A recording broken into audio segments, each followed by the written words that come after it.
and welcome to the Royal Geek Podcast. This is your host, Jordan Mosley, aka Jomo. I am joined, as always, by our good friend, Mr. Justin Sandoval, aka Sandy, and the always present, always steady Anthony Amato, who we like to call Shamato. We are not with T-Roll this evening. He is in the process of buying, purchasing, selling, all of it, moving. Just completely up and left. Basically, right? he is non-existent for the next couple weeks. And he's a businessman. Like, he's making business adult moves right now. Yeah. He's going to have a large sum of money in his bank account, and it's going to be disappearing very shortly. So, selling a house and then buying a house. That's it. That's always a tough thing when you buy a house. It's like you just put money right into it. Yeah, exactly. Oh man, but yeah, he sucks. That's all. That out of all this, he sucks. We just needed to say that he sucks. But we miss his face. Exactly. And his silky voice, of course. Exactly. So, guys, how was y'all's week? How's everything going? How you feeling? What's going on? I've been really looking forward to this podcast episode. It's been on the books for a while. It has been. Yes, it has been on the books for a while. There was even a rendition of this where it actually involved starring your wife, Jordan. I know. Oh, yes. And trust me, I tried to get her on this one, and then she bailed on me once more. Yeah, you're like, hey, you want to be on a podcast?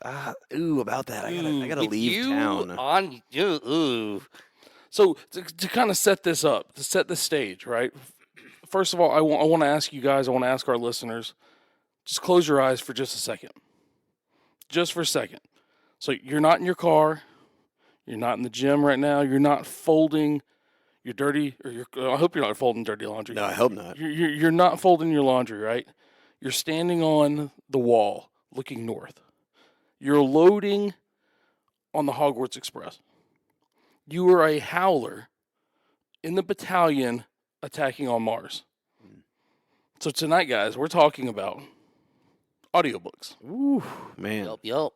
Audiobooks, something that is very near and dear to our hearts. Absolutely. Dude, yeah, since 2023 I've been deep diving in audiobooks, man. It's been incredible. Before we get into these audiobooks, Justin, you want to kick us off with some news? You got anything that y'all are just dying to talk about? That's right, our news segment. Okay, yes.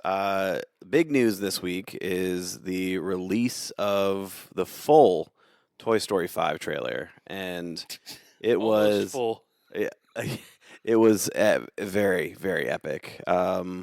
Minus the shining bald spot of Woody.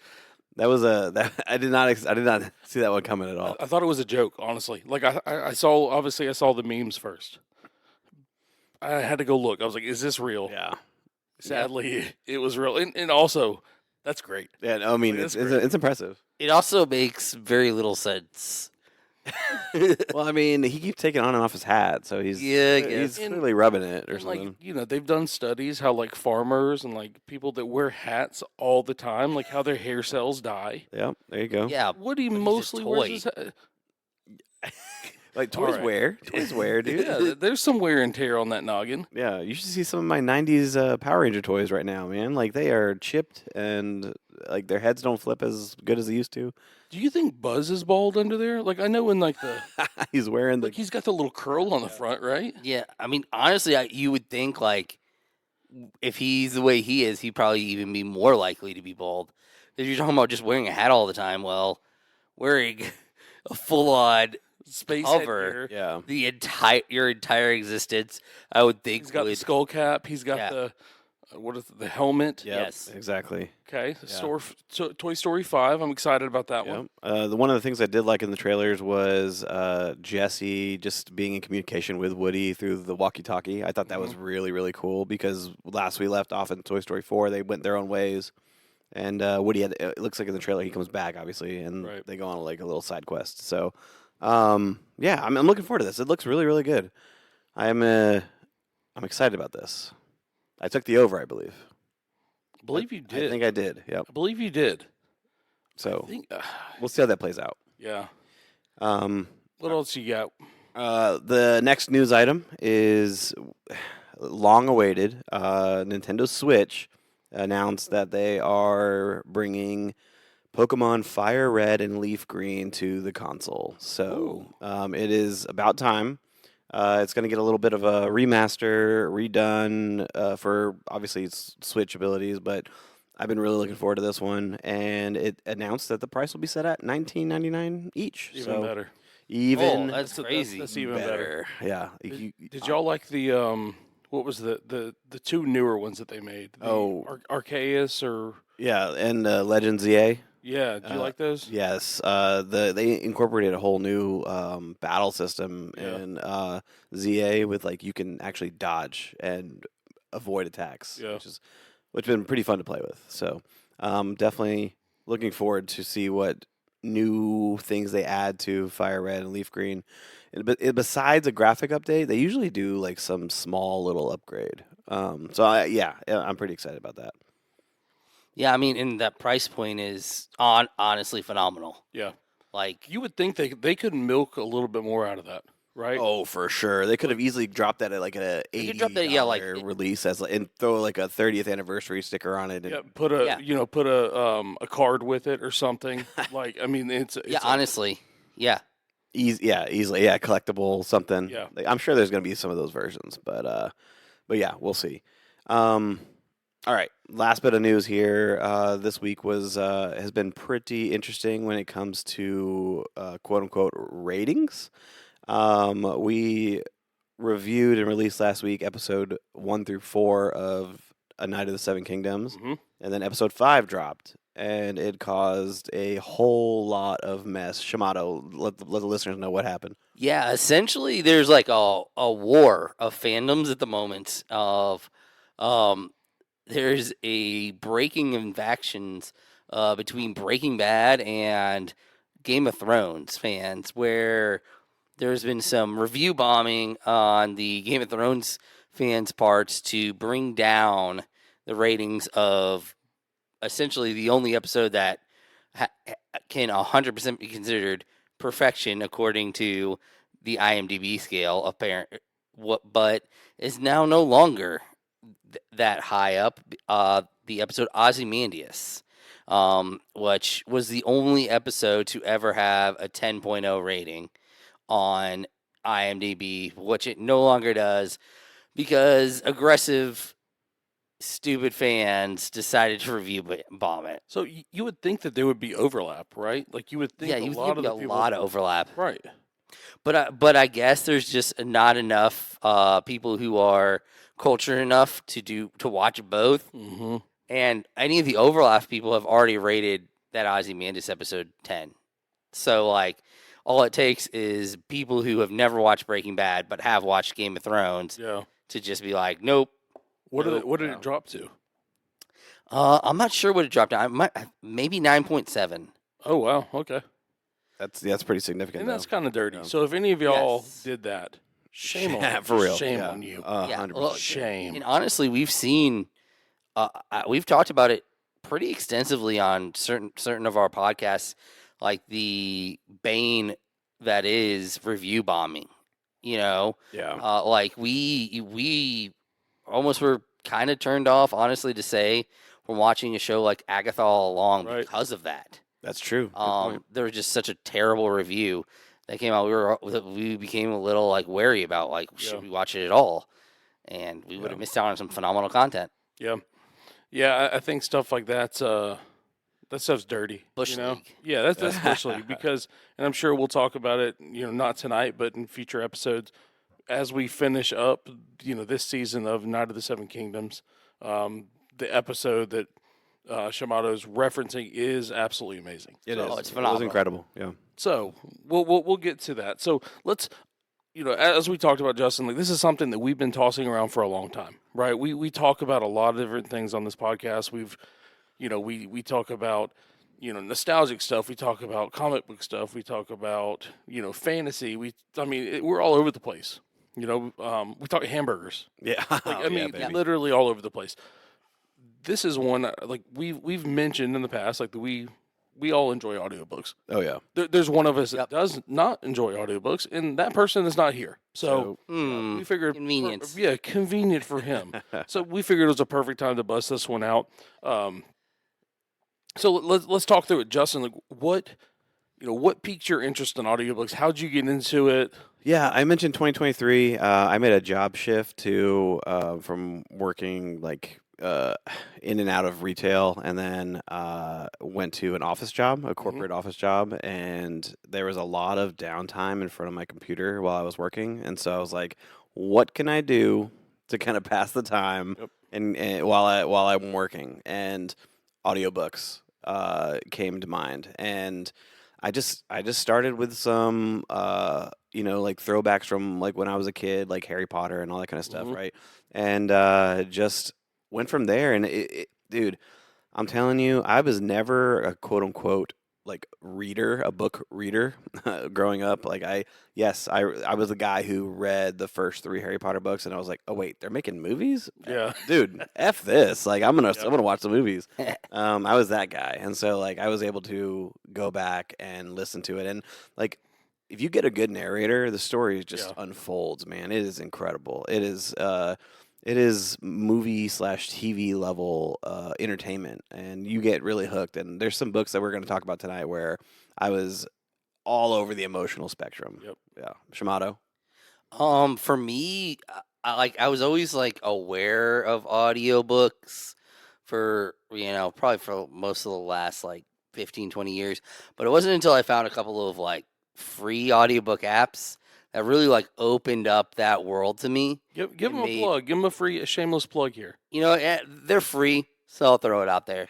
Like Libby and Hoopla Yep. are the two that I really like use the most, and it was just it allowed me to have access, and um, it allowed me in times when it's sometimes hard to find time to like sit down and read. Yeah. Like you have obligations in life, you have a wife, you guys have kids, things of that nature. You have work to do, whatever it may be. But like something simple on your commute, you can put on an audiobook, and even if that's the only time that you do it during the day, like it allows you to do that. And I like for me, it's also largely about like being able to like acquire knowledge, and that's one of the reasons why I love reading. I love audiobooks, is it allows me to acquire knowledge in times when I normally wouldn't be able to. Yeah. And for me, it's similar to like what you talked about, Justin. Like 2023, like I shifted jobs, and for me, it was turning into a commute. Like I went from having like a 15-minute commute to work to like right at like an hour. So I enjoy listening to music, but like it just felt like I was listening to the same stuff over and over and over again. Yeah. So it was like I very much I wanted like a deeper knowledge of fandoms that I already had. Just like you were saying, Harry Potter was one of the first ones that I churned through. Lord of the Rings, Lord things of the like Rings, that. It's like I call myself a fan of it. I've read like and tried to like read all the way through, but honestly, I couldn't do it. I didn't have the time to put forth. I got headaches reading. I'd fall asleep. Like Yeah, we're all big dumb oafs, man. Like it Yeah. just we need to be stimulated, and the sound in our ear does that.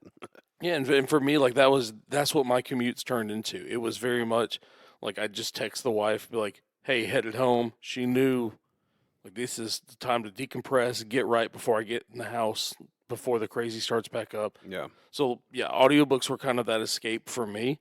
Um, and I did find earlier, I've gotten better over the years, but I did find earlier it was easier for me to enter into fandoms that I already had some idea of Yeah. Yeah. because I could see it. My wife has the ability to just read a book; she can paint the whole picture. Me, a little more simple minded, so it was a lot easier to get into Harry Potter because I was seeing Daniel Radcliffe. And a lot of other people like that's kind of frowned upon, but I enjoy that aspect of it. Yeah. But before we get into kind of our recommendations, and we're known for like our formatting and stuff like that. Like we're not doing a top three. We're not doing a head to head or even like a ranking, anything like that. We're going to throw them out there, just kind of say the things that we like about them. But one of the things I want to talk about is in the reading world, I feel like the people that listen to audiobooks, they get crapped on. Yeah, They do. Like, I mean, it is like you are a second class like citizen. You're illiterate is really what they're saying. Yeah, how do you all feel about it? How does that strike you? What do you like? And this is even more like poignant question. So when someone's like, hey, like what books do you like? Do you say, oh, I read Harry Potter, I love those, or do you say, I listened to Harry Potter? Because like I've done both, and it's like when I say like, oh, I read it, I'm like, oh, are they gonna ask me if I physically read it? I don't know. It's a big issue. So the way I feel about it is, it's about your completion. Once you completed it, you've read it. Okay. If you're in it, you're listening to it. And I personally believe that like once you've completed it, it is as if you read it in your hand. Okay. But I do believe there is a transition that kind of like nebulously happens while you're doing it. It's not really reading it until it's completed. You know, Interesting. That's kind of how I've never heard it that way before. No, I haven't either. Yeah, that's actually very interesting though. But that's kind of how I see the world. And honestly, the way I see it is like they can go suck a lemon. Like honestly, like if you like, I mean, I physically read Harry Potter. I don't care if you listen to it or not. Yeah. I would much rather someone have read or listened, however they want to put it, and then I can have that conversation with someone, than somebody be, uppity about it and be like, oh, well, I haven't physically read it yet, so I can't have that conversation with you. Yeah. Like I don't like I don't care how you. The only thing that I would look down on is if you cliff notes it. Oh, for sure. Like if you were to cliff note it and say you read it, then if you say you cliff noted it, I'm like, I can at least be like, okay, like you might have some of the basics down. But if you cliff noted it and you say you read it, then there's some fraudulent nature to that. Yeah, I think that the conversation is always interesting because I mean, yeah, the audiobook people are frowned upon. They are, and that's just the way it is. That's the nature of the business, and it kind of reminds me of, if we're translating this to like the movie world, it's the people who love the over the top '80s action movies compared to the critically acclaimed like Oscar nominated movies, Best Picture. It's like, oh, you haven't watched Life of Pi? It's like, no, but Demolition Man's pretty awesome, man. Like Demolition Man is pretty awesome. it's like that. It's exactly like that. It is sort of like that, or you could almost liken it as well to like the difference in the anime world between someone who likes subbing and who likes dubbing. Yeah. Honestly, it is. It's true. You don't be like you don't say like I read Demon Slayer. You're like while you're watching the manga, even though you're watching subtitles. It's not like that. No, you watched it. Yeah. It's still watching it. But I do feel like there is sort of that break in it as well, because there's people who are like, you watched it dubbed. Yeah, Ugh. yeah. That Like, conversation is I have, changing. you know, that I have conversation is gotten changing. that one because I'm a dubbed guy Yeah, all day. I'm a dubbed guy, and Yeah. like I have had people like give me that, and it's 100%. It's a very similar conversation. Yeah, it yeah, is. and it was funny when you were talking Shimano. Like I was thinking through like one of my pro tips, one of the things I use, and I was even telling my wife about it. It's like when I do get into a audiobook that I'm struggling with, like say it is a completely new fandom. Right, so we'll talk about this one later, but like Red Rising, Mm-hmm. like what is this? Or I'm listening to one, that's just in a whole new universe of, there's no pictures, which I sound kind of stupid saying that, but it's like they're explaining all these beasts and stuff, and I'm just like they throw me into this world, Mm-hmm. and I've seen there's good writers that have extreme world building. Pierce Brown, we talked about Red Rising, is one of them. He does a good job. There are other ones, it takes a little bit to get into it. So I use AI, and I write prompts that are like, hey, I'm having a hard time getting into this book. Like, I'm 4 chapters in. Who the heck are these characters? Like, and like, like when they start spitting names out at you really quick. Yeah, it's the it names. gets tough. Yeah. So I have used that as like a good tool, but never have I use a couple of those and claim that I read a book Yeah. or listened to a book. It's funny you say that you generate in the AI because when I'm going through an audiobook and it is a new fandom, a new world, there's nothing visually like Yeah. to kind of relate to. I do a quick Google search of non-spoiler fan art. For sure. I do the same thing. Yeah, because there's some unique ones out there, especially in like Red Rising. Like there's Yep. that's one that the fans really go to town for. And there's some other ones that well, I think we'll get to in a little bit here once we start listening some audiobooks out. Yeah. With that, let's just get into it. Is there any of them, that y'all are just dying to kind of talk about? And I'll tell you, like, my list is all over the place. Yeah, it really is all over. And I think that's the best part is like for me is that it started off with things that I knew and was comfortable with, Right. like Harry Potter, like Lord of the Rings, like Game of Thrones, like those things. I'm comfortable with them. I've watched them, so therefore I'm going to listen to them Yep. and just build that lore that you were talking about. Yeah. And then the next place I went to, I was like, oh, my wife has a audiobook library. So why don't I just start hitting play on some of her things that she has already purchased and is aware of? So I actually went into like Book Talk Girlies, Ooh. and Ooh. I jumped into the A Court of Thorn and Roses ACOTAR series, Okay. which was extremely popular with the ladies. And then Throne of Glass, like I went through the whole Sarah J. Maas catalog, and it was very new and very. The stories were very, very good. My first introduction to steamy books. Ooh. Ooh. You bad boy. I know, right? But the fantasy world that it built was very, very interesting. And then from there, I was like, well, what else do I like? What other books do I like? Right. And that kind of led me to the Fourth Wing series. Yep. And then that led me to Red Rising.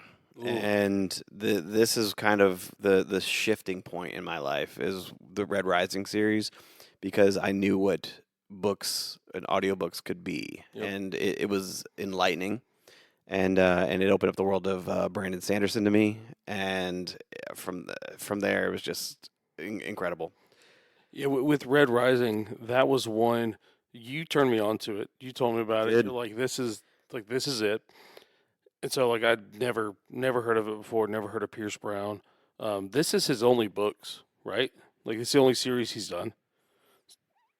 He released some short novels Okay. that nowhere near the Right. level of this, but they're like, yeah, but yes. Yeah. So that to me, it has ruined other books. It is like I've gotten into some other ones where I'm like, oh, this person can't world build like Pierce Brown, or Pierce would have done this way. Yeah. That whole series so far has been phenomenal. Unreal, and it's like counting down until Red God, the final book was released. Like I cannot wait for that. Did you do the graphic audio or did you do the regular? I did the graphic audio for the first three books. Yep, me too. And then I did just the regular Audible for the next three. Yeah, you caught up too fast, right? I did. Because I think they just got done with the fifth one. Yeah. They just released it. So Yeah. okay. All right, Shimano, what are you feeling? Throw out a few. So I will say, like, audiobooks allowed me to take chances. I Oh, yeah. feel like, because, and this may be part of the reason why people are like look a little bit at you sideways, is that with an audiobook you get through it quicker than you would a normally book. Yep. Normal book. What speed you normally? Ooh, this is a whole Right. conversation too in the audiobook world. It's true. For me, it depends on what I'm listening to and who the Yeah. narrator is. I usually hover between like 1.25 to 1.5. Okay. Mm. Just depends on who's reading, how difficult things are.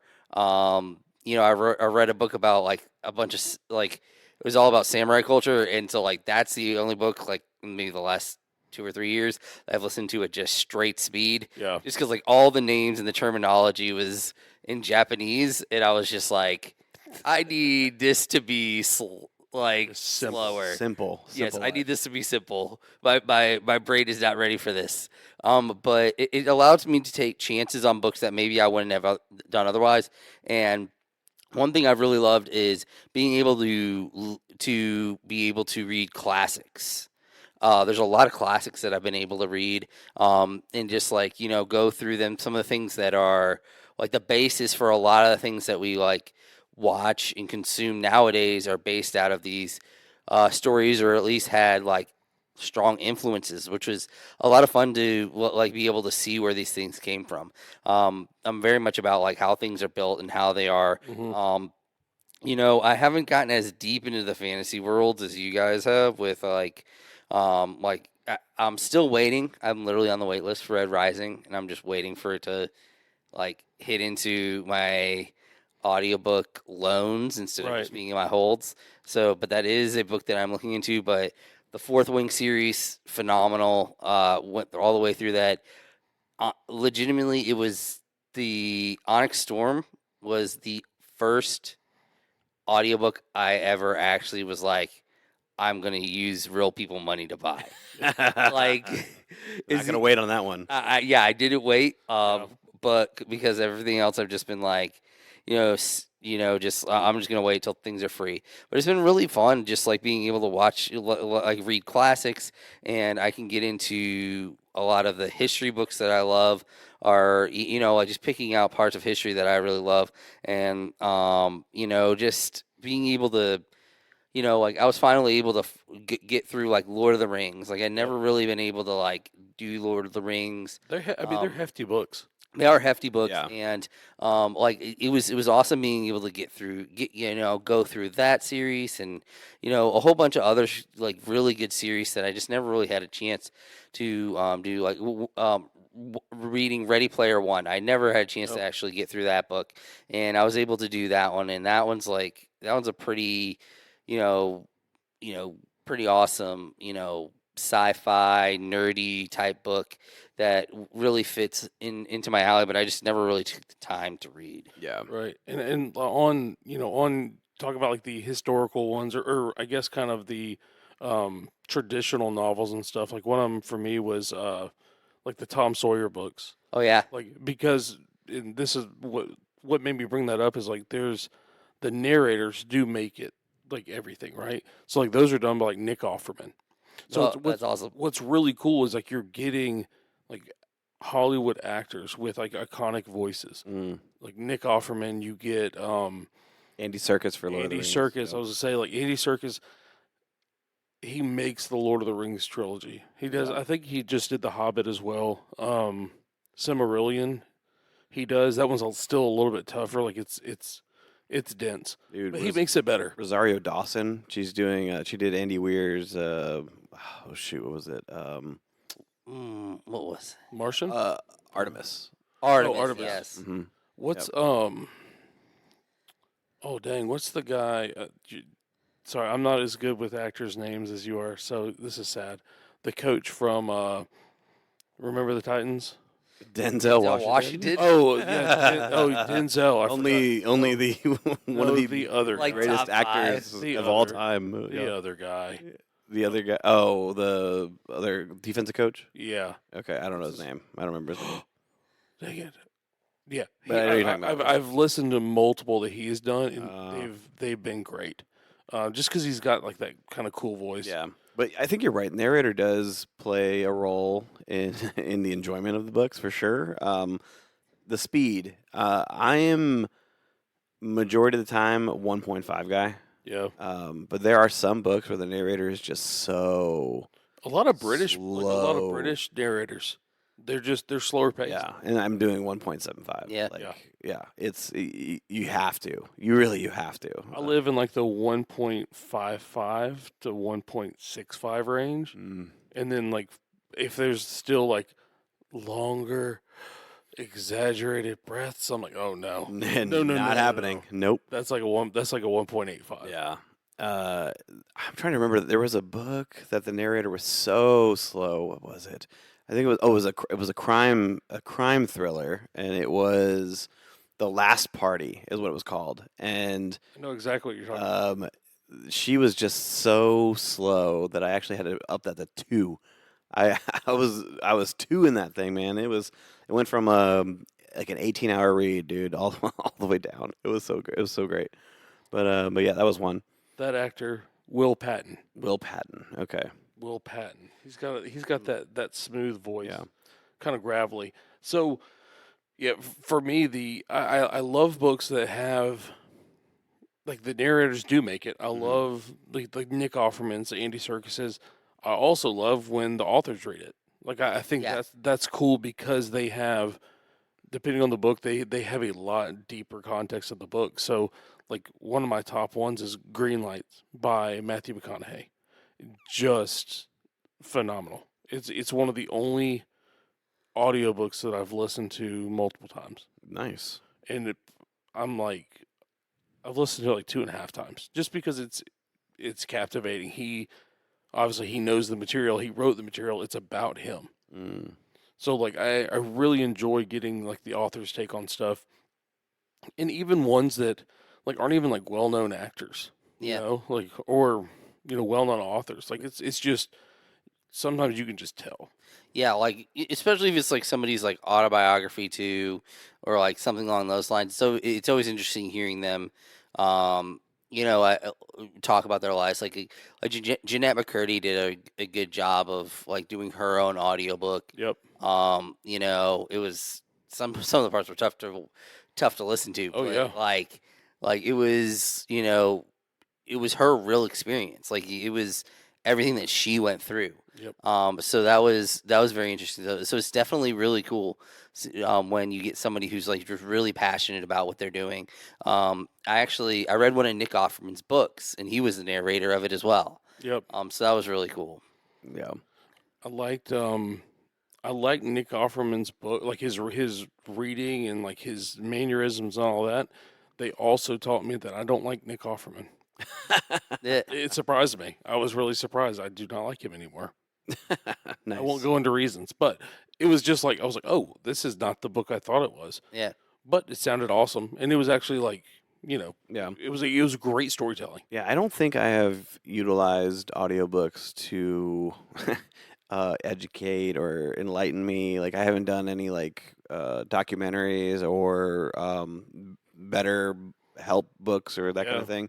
I've been sticking mainly in the fantasy world and just kind of like, escapism, that kind of thing. Yeah. Even in like crime dramas and that kind of thing. But like Brandon Sanderson, like his Mistborn series was absolutely incredible. Well, And he's an author that has a massive catalog. yes, in massive books. huge catalog. So like I'm sure like you, I think you and I both stumbled on Mistborn at the same time. We did, but, yeah. but Mhm. by ourselves, I think. Yeah, it was kind of like, hey, I recommend Red Rising to you, Jordan. And I Yeah. was like, dude, have you read the Mistborn? He's like, dude, I'm on the second book. And I was like, Yeah. oh, good, I just started the second book. Like, I got that kind of thing. But yeah, that's a good series. But he also has like an anthology series too, and like Tress of the Emerald Sea was phenomenal. A standalone. Yeah, he's like his secret projects that he worked on, like Stormlight Archives are like Mhm. 40 to 50 hour listens, Yeah, and they're massive. But like when you look him up, it's like, oh, everyone says start with Mistborn, and so that's where I started. And then like I said, all of his standalone ones, I mean, they're all pure world building. Each Yeah. one of them is in within the greater the cosmos. yeah. The Cosmere series. Cosmos, Yep. that's Mhm. it. But they're all standalone, and he builds lore, and he builds like Yeah. it's crazy to me. Yes, I agree. And so yeah, like, and it's crazy because some of these characters, you get some of the characters compared into books and audiobooks to movies, you get way more details and background and just more knowledge, and so therefore you have a better appreciation. Yeah, Like definitely. like movies, you're only there for an hour and 45 to 2.5 hours, and you can only build the character up so much, and you have to really like look into their mannerisms and all that kind of like the inflections that they're using in Yep. order to kind of build that story yourself.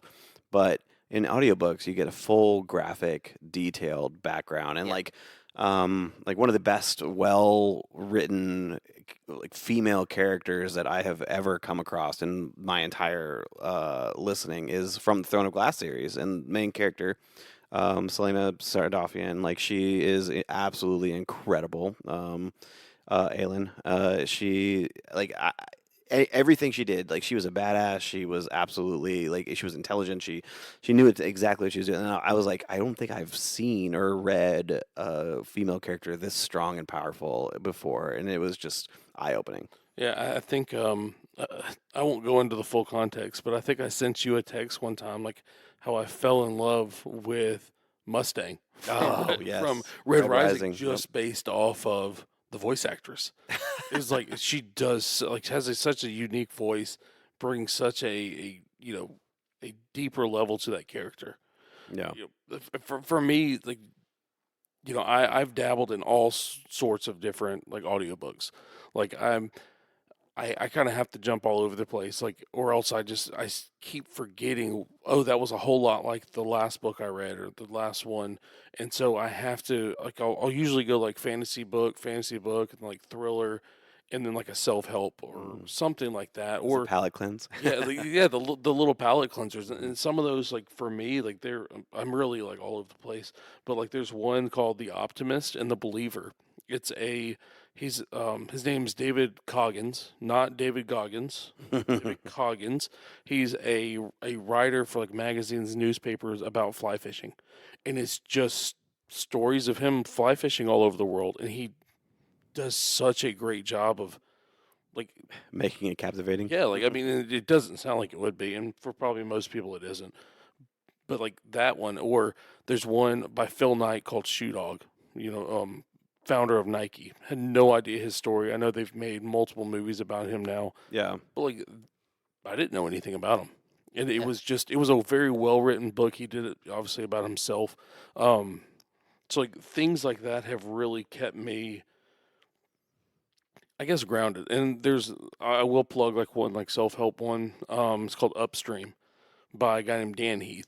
It's this whole idea about like people wanting to fix problems, and they're constantly downstream of like where the actual problem is, instead of going upstream trying to fix it before it actually becomes a problem. Mm. It shaped a lot of my thinking and leadership and work and all that. So not to bore y'all too much about it, but that one's a really good listen. And I find like the palate cleansers like that, if I was to only listen to things like that, which I did for a while, it burned me out. I could see. Yeah, I could see that burning. Yeah. Burning out. I love ones you talked about like the world building. I love ones that take just different thoughts, things that I haven't heard before, and like historical ones. Like there's one called Babel. That I think it's RFKF RF Quang, but Babel series.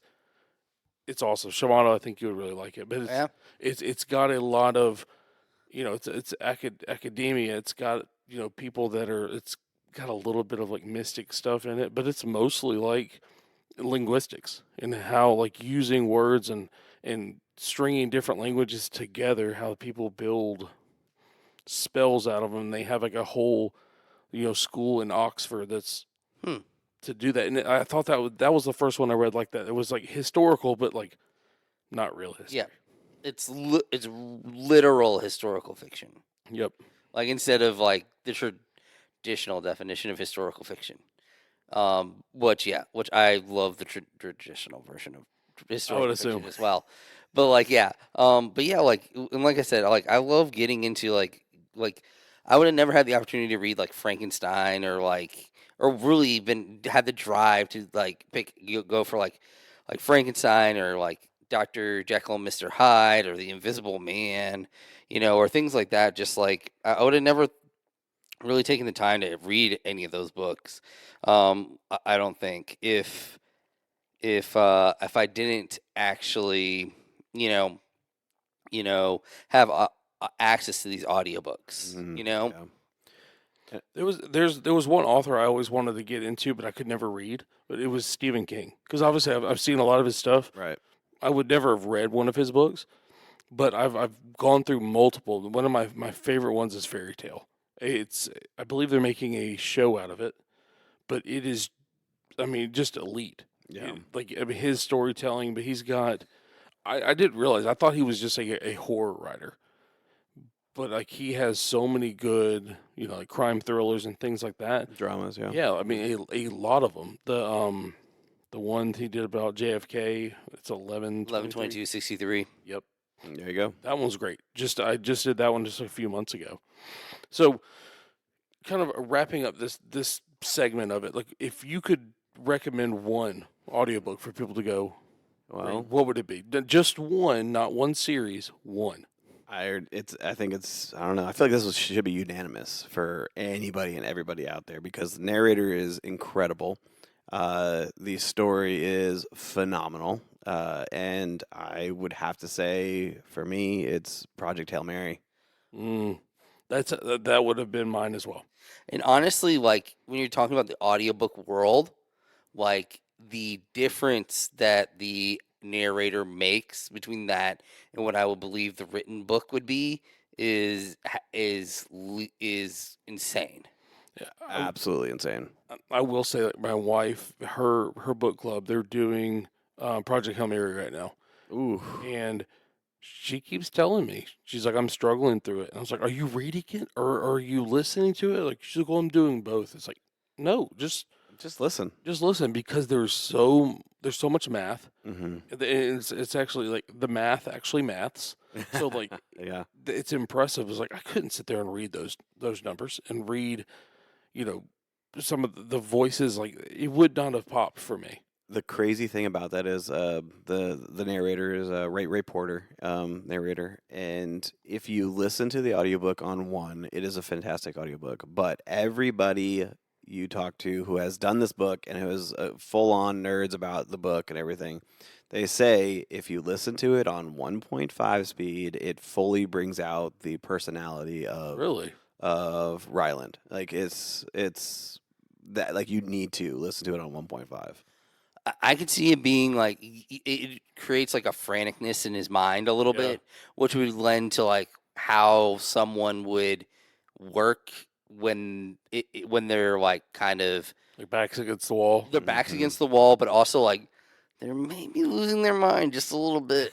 Like And they're a little bit quirky too. So. like anytime you see like on TV, you see someone who's been left alone for a long time, like that kind of like manic energy. I think that's what I think that's really what I like. There's like a manic energy that is that the speed at what you talk is infused. So the faster that someone seems to be talking, it definitely infuses the conversation with a little bit of that mania. Yeah, and I think this is a good place to kind of transition into, the obviously the book to audiobook to the on screen, right? You talked about that. We talked about multiple, throughout this conversation that will be, either TV series, will be, movies, and then some have already have been. So that's been really cool. But what we're coming up on in the next week and a half, we got Trial by Tomatoes starting up.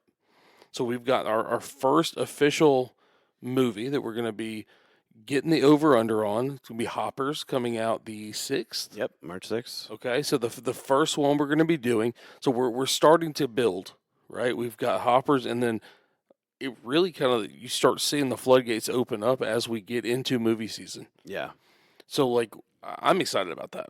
Oh, I'm very excited because I think Trial by Tomatoes is going to be a fun one to be engaged with, and we're going to drop a way for our listeners to get involved. We'll scan a QR code, and fill out a form, and get involved and join the leaderboard to see where you stand. And it's funny, you said Hopper starts March 6th, but then a couple weeks later, Project Hail Mary. Right behind it. We just talked about how much we would recommend this book. Well, does the movie stand up? Does the movie live up to the hype? And I believe that over-under was 90, was it? Or is it? It was 88? I think it was 88. Actually, I think it was 86 and a half. Okay. Actually, it was 86 and a half. And dude, the closer we get, like I'm starting to lean towards that over, man. I'm thinking that the buzz is growing. Yeah, I'm thinking that like Lord and Miller cracked the egg, man. I think they really figured this hope out. so. Yeah. Yeah, I would love for this to be a masterpiece. I really would. Yeah. I I know we talked about it earlier, but I bought my tickets today because you brought it up. I did not buy my 10 p.m. tickets. I bought Okay. my 5:30. Okay, nice. Nice. I will be probably going to late night 40X is what I think I'm going to lean towards. Oh, Which at some point, Jordan, have you ever been to a 40X showing? I have. You I have? saw. Okay. I saw the re-release of Revenge of the Sith, and then I saw How to Train Your Dragon, which Okay. that was pretty nuts. I'm not gonna lie. Like we've brought it up before on this podcast, but like if you have a chance to go see something in 40X at least once in your life, do it. Yeah, Like it is so fun. Yeah, it is. It for sure is. And especially keep an eye out for people who look like they have never been in 40X. that was my brother-in-law when we went, and I kind of didn't tell him that that's what we were seeing. And it was. I mean, it was great. It was fun. Yeah. So you should be looking out for some social media posts. We're going to post up the Justin said the QR code. We really want to get people involved. We've got the scoring on there, how we're going to be scoring, explaining that a little bit more, like how we're viewing things, and then we're going to be updating. Like once the movies start flowing, we're going to have a segment each week, kind of touching on that, touching on the leaderboard. So yeah, be watching for those social media posts. You know, I'm super excited. I cannot wait. This is kind of like, This is Jordan's baby. yeah. I mean, it honestly it feels like I'm about to birth a baby, and I'm excited. So Now you can tell your wife that you are on equal Yeah, ground. yeah, with she that. won't see the problem with that at all. yeah, she's got no idea what this is. Yeah. So, all right, guys, before we head out, what things got any recommendations for us? What are you loving? What are you reading? What are you listening to? What are you watching? Like all Yeah. of the above. What do you got? I have two recommendations. Okay, hit me. One is an audiobook, and it is the Shadow of the Gods series by John Gwynne. Okay. And it's kind of a take on Norse, not necessarily mythology, but it's like it takes place in Norse culture, and it has been a whirlwind, man. It's been fun to listen to, and I highly recommend that. Okay. The other one, I don't know if I mentioned this before. If I have, stop me. But it's an anime. Shimano, I don't know if you remember if I brought this up or not, but it's called Sentenced to be a Hero. I don't know if I brought that up. Mm-mm. But I don't think so. it completely spins the idea of what it means to be a hero. So in this world, I'm gonna give you a brief little synopsis here. In this world, if you are like the worst of the worst, you are punished by being the world's hero, and you are forced with a spell around your neck to kind of like Suicide Squad style, where if you Okay. fail to listen to the orders of the kingdom and go where the heroes are sent, you'll be destroyed and then reincarnated, but you lose a part of yourself each time you're rebirthed or Like a reincarnated. physical part or like a Like your mental like personality, okay, so like all the your memories. wherewithal. Okay. So the main character is trying to hold on to his memories because there's things in his past that he cherishes. And so he's trying to be the best hero, but they're all frowned upon because, like, oh, you're just a filthy hero because you're forced to do all this kind of stuff. But Yeah. because he's trying to hold on to it, he's becoming a well-renowned hero, and there people are starting to change the way they view heroes. Like, oh, you're not scum anymore; you're actually noble, and that's pissing the government off. And they're Okay. like, no, we have to send him to the worst places, do the worst missions, and hopefully he dies, and we can reincarnate him so he loses himself. That kind of thing. Wow. Very epic. sounds Sentenced to be a pretty cool. hero. That's Yep. pretty crazy.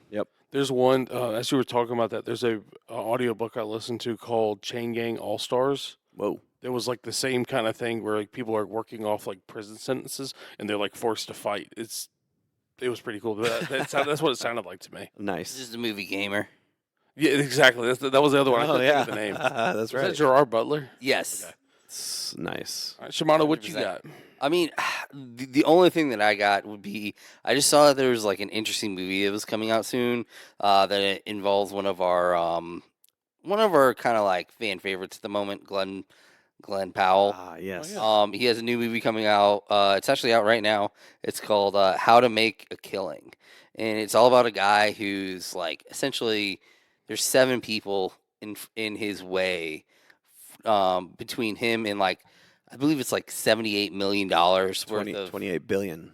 28 billion. Yeah, Okay. $28 billion. So way different, Yep. way different number. But anyway, there's that many people there's that number of people that are in between him and that money, and it's about him trying to get there.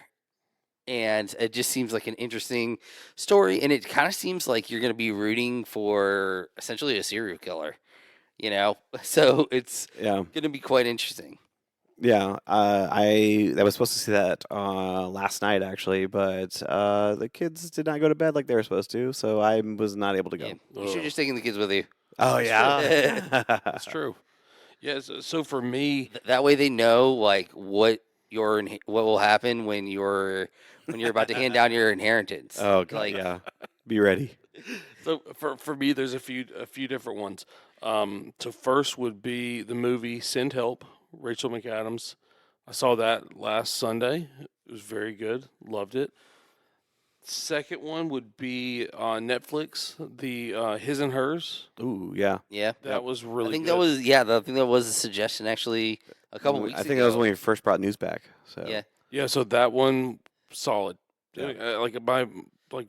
My wife and I could not go to sleep without finishing it. Yeah. I mean, I love yeah. John Bernthal is Yep. Yeah, he was great in it. he's just enthralling in anything and everything he ever does. Yeah. Yeah, I thought he was awesome. Also, that was based on a book we talked about. Alice Feeney. She's got a few. She had one called Beautiful Ugly that was awesome as well. So, plug on Alice Feeney. Okay, I think that's it, boys. That's it. I think that's really all we got. So, thank y'all for tuning in. Thank you for listening. Go like this, podcast. Go send it to your friends. If you have any friends that love audiobooks, that like reading books, that like movies, that like anything in this realm, because obviously we proved that we are kind of all over the place. Yeah, Right. just tell them a podcast is just an audiobook. That's true. That is very- Audiobooks. Yep. We do that too. So with that, guys, for my friend Sandy and Shamato, this is Jordan Mosley signing out. Just thank you so much for listening to the World Geek Podcast, and we will catch you next time, you peasants.